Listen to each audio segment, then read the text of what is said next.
Hi, I'm Camila Sanchez, and today I'm here with Carlos. He's a music therapist, and he's gonna share a little bit more about his experience and how music can impact our lives. Hi, Carlos. Hi, Camila. How are you? I'm good, thanks. How are you? That's good. I'm amazing. Can you share with us your background? So I have a background with music as a self-taught musician. When I was 14, Mum brought a guitar to the house and I just started learning and picking it up. And over the years, I developed a hobby for music and a real passion, just love for music, for my own kind of personal expression kind of thing. And over the years, I started playing music with people and I started performing and creating a bit more of a repertoire with music. And yes, I've been doing a lot of music performance and community music with people in the communities. Amazing. And what about your music therapy career? Right, so that began in 2015. Yeah. I was going through a bit of a rough patch in life. I was very confused and lost, and I just met someone that had just finished the course, and we talked, and he just really convinced me that was a good thing to try and do. And at the time I was lost, I didn't know what to do, and I just decided to follow the call. I felt like there was something in music that was going to help me figuring it out. You really felt I felt it. It was so strong, and nothing. That was the answer. That was it. Feeling. The feeling, the gut feeling, and didn't know why, but I didn't have to. I didn't need to know. I knew I had to do something, and I'm very glad I did. I enrolled. I qualified for the enrollment, and then they accepted my audition. I passed the audition. It was quite a process, and then I had to do some papers to that will help me into the world of music therapy, like some psychology and music theory and things like that. But once I had done that, I was able to start the course, and I began my career as an academic researcher and a music therapist. And I know you are very passionate about helping people, so maybe that helped you to have that gut feeling, right? Yeah. Yes. And what was your training at uni? My training at uni began with a really sort of heavy loaded content of music therapy theory, music therapy approaches and sort of theoretical backgrounds of what is music therapy, how to apply music therapy, and then sort of also developing academic writing skills, because the course has two components. Is the music therapy training. You're training as a music therapist, but at the same time, you're training as a researcher. You have to write a thesis dissertation that focuses on the work that you're doing while you're working and training as a music therapist. So in my case, my second year of training was focused in a prison context, at a rehabilitation unit in a prison in New Zealand, with violent reoffenders that are at a high risk of reoffending. So the unit was a rehabilitation unit designed with a really interesting sort of framework of community, therapeutic community. So the whole unit was designed to allow therapeutic processes whilst encouraging communal living, communal experiences that might resemble life outside prison. Oh, wow. Yeah. And that seems to help enabling therapeutic processes. And music therapy was one of the components within the whole experience that might help or support the men that I was working with, engaging in therapeutic processes within the rehabilitation program. And how music were helping them? Well, to start with, music really enables a channel of connection with people, and particularly with this population group that I was working with, people were very closed up. Yeah. All of them are traumatized children. They grew up in really unfortunate situations, low socioeconomics, a lot of violence, domestic violence, alcohol and drug abuse, gangs. In that environment, it's very suppressive. Yeah. Very suppressive of its self-expression, of emotions, of identity.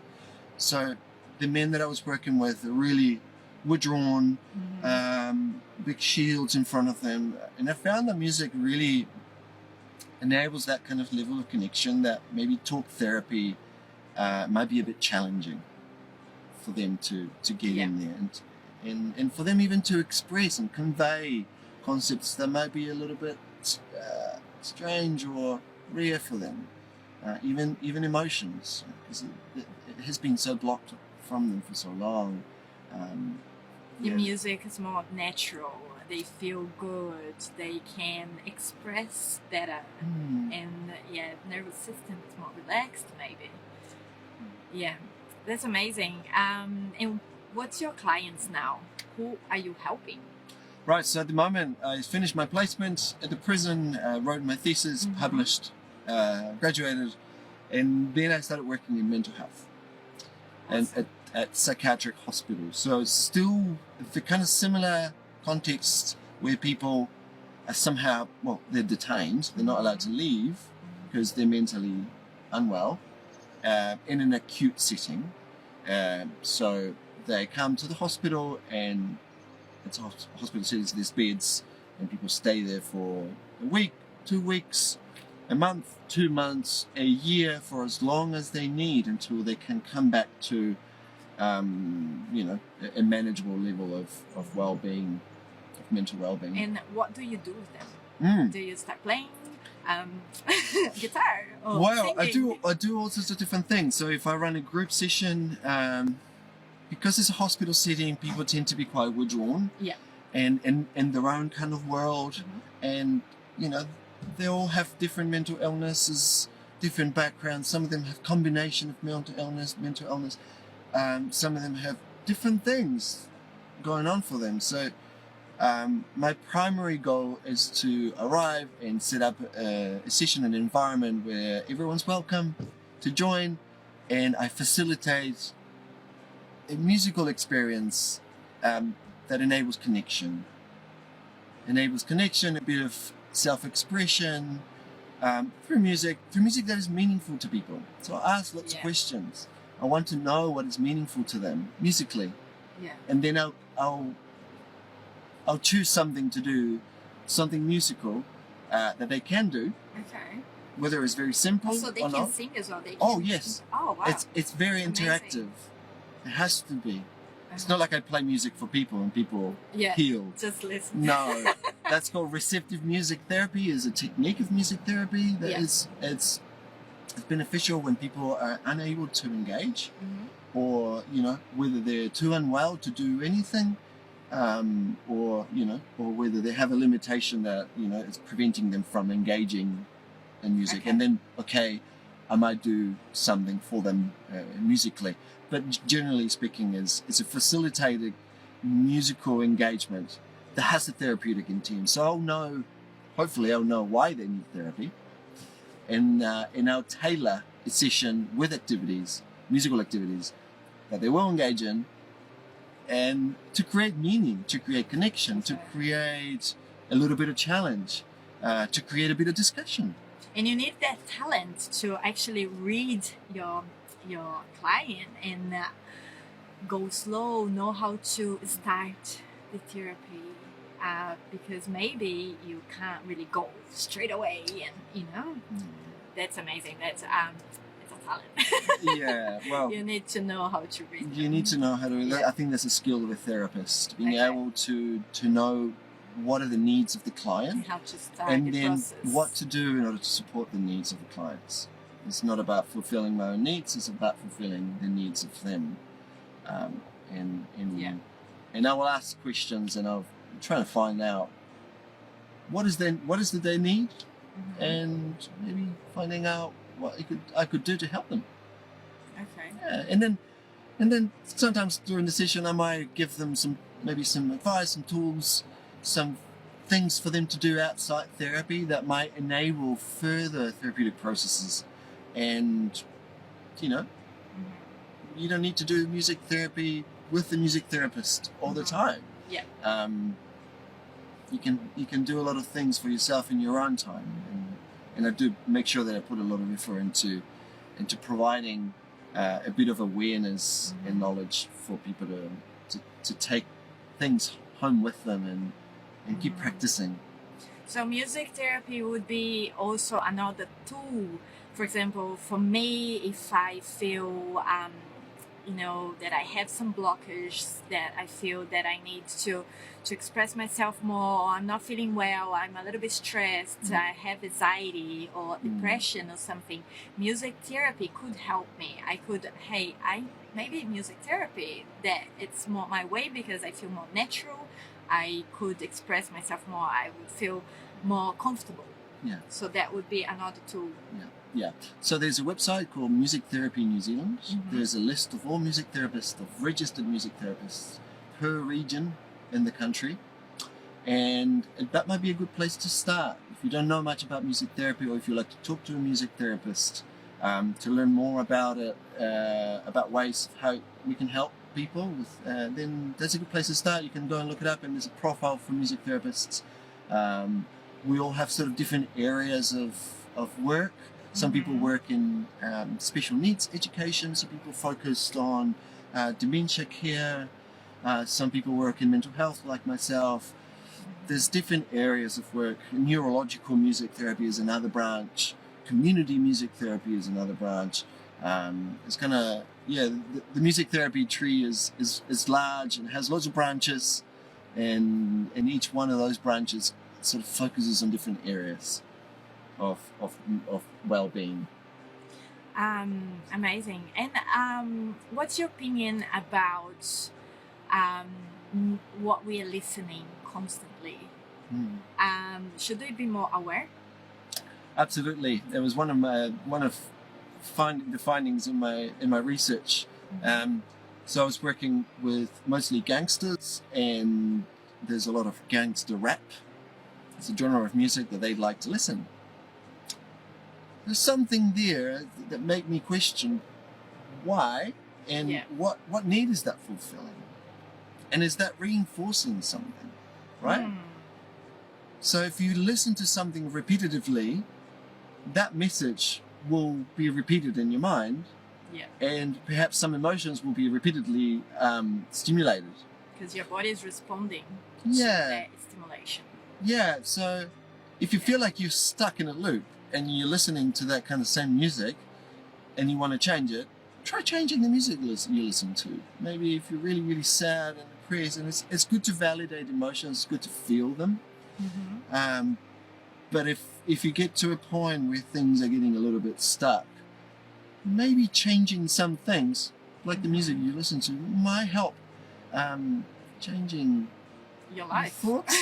Why not? You're outside as well. Huh? Yeah. Wow, that's amazing. And how music is processed and perceived in the brain. Right. So in the brain, there's a lot of activity when we engage in music, particularly music making. Your temporal lobe will be firing up. You'll be hopefully remembering things through music. Music is a really good way of enabling memories. Okay. Yeah. But also cognitive activity. So you need to think about how to play music, how to hold the drum, how to play the drum. So there's a lot of thinking to do, but that's connected with your memory. So music really enables a lot of brain activity combined with body functions, memories, emotions. It's all connected there. Oh wow. And that's a good tool to really feel again the emotions that we were holding for so long and we don't even remember. Yeah. Music is also used in neurological rehabilitation. There's a branch of music therapy. It's called neurologic music therapy. It's a special training after music therapists complete their training. And yes, essentially focuses on supporting brain plasticity, which is something we were talking earlier on today. Stimulating brain repair through the act of playing music or engaging in a musical activity with a music therapist and very specific tasks. So say you have a part of the brain that is permanently damaged. there will be some techniques you can do with the music therapist that will help enabling brain function, that will help repairing some of what's broken. Yeah, neuroplasticity, it's allowing your brain to change and adapt. Music got a big role on this neuroplasticity thing. That's amazing. And what you're doing now, because I heard that you have an event tonight for the public, for whoever wants to experience this music therapy, music journey. So anybody could go to places like this, to events like this. What do we actually feel there when you are playing? So I think it's important to make it a point of difference here that music performance or providing a musical experience for people to receive is not necessarily music therapy. Okay. Yeah. It's more about music relaxation. It can be therapeutic. Sure, when we're relaxed, we're much more likely to let go of worries, to lower blood pressure, our heartbeat. So surely it will be therapeutic. Yeah. But to call it music therapy, I think that might be using the term in a slightly different way. Yeah. So that would be a journey. I call it a sound journey. It involves sound that are produced with the help of different instruments, like a concert gong, and are played in a certain way that allows the instrument to produce a very large bandwidth of sound with lots of very low tones of pitch, very high, lots of harmonics. It's a very big wall of sound, and that can help taking the mind away from the thinking. So I facilitate a guided meditation where people go into a state of meditation, of stillness of the mind, and then as I play the sounds of these instruments, we're allowing relaxation to occur, but also there will be some processes that happen in the mind and in the emotional body of people that are participating in the experience. And I invite for self-reflection after that. That's amazing. So there will be a reflective process that goes through everyone's internal world as they go through the journey, and then I invite reflection and maybe a sharing circle, and there will be a little bit of a process there that I'm interested in. Because, as you say, music can aid for relaxation, and where you relax, you're much more likely to let go of things, let go of your boundaries, not boundaries, of your blockages, and That's awesome. But it's not music therapy, you see. The music therapy is a term that has been used for. So music therapy is deeper, so you really connect with your client. It's a therapeutic practice. Done by or offered or facilitated by a registered music therapist that has done a training, often an academic training that involves this big learning about this big body of evidence-based knowledge, and also learning about research and conducting research and learning how to discern about information. I see a lot of information that comes out just on social media about music and sound. They're all very generalized terms that mean a lot of things. But I'm just noticing that there's a lot of, I think there's a lot of claims that are made around the use. There's a lot of general claims that are made around the use of sound and healing and helping people heal whatever they need to heal. I think it's important to remark that measuring outcome with the use of music is very difficult because it's a qualitative experience. So to quantify something qualitative, very hard. You need to be aware of all the variables. And music is full of variables. All the elements of music can change They're very dynamic. Volume, timbre, tempo, harmony, Wow. melody. All of those things can change. Yeah. And every change will create a different effect. So to use terms like music is healing, or I'm a sound healer, or, you know, it's very broad, and I think it should be used with a little bit more caution. So when people use the term music therapy or music is healing, sure, we can agree on that. But if we look into the detail or into more precise information, it's more difficult to measure outcome and yeah. So to say things is easy, Yeah. but actually to find a specific measurable outcome, it's very hard.